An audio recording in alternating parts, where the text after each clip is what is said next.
ஆனால் தெய்வீக நூல்களை எடுத்து பார்த்தால்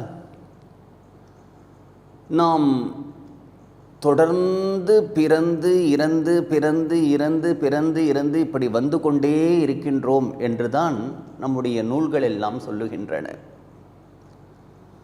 அதோடு மட்டுமல்ல,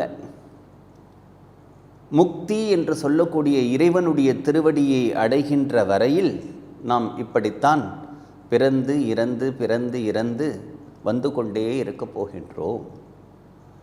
இந்த பிறவிகளுக்கு ஒரு முடிவில்லை. நிறைய பக்தர்கள் இறைவனை பாடும் பொழுது பிறவா வரம் வேண்டும் என்று பாடுகின்றார்கள்.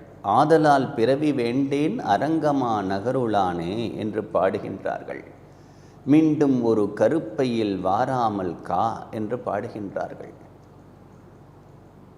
மீண்டும் பிறந்து மீண்டும் இறந்து இப்படியாக நம்முடைய பிறவி தொடர்ந்து வந்து கொண்டே இருக்கின்றது. புனரப்பி ஜனனம் புனரப்பி மரணம் புனரப்பி ஜனனி ஜடரே சயனம். மீண்டும் ஒரு தாயினுடைய கருவிலே சென்று நாம் விழுந்து அதில் அமர்ந்து மீண்டும் பிறந்து வருகின்றோம். இப்படி தொடர்ந்து பிறவிகள் வருகின்றதல்லவா?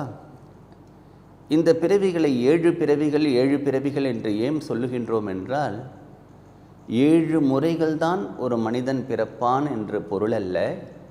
7 விதமான பிறவிகள். 7 விதமான பிறவிகளா? அவைகள் என்ன என்றால் உங்களுக்கே தெரியும்.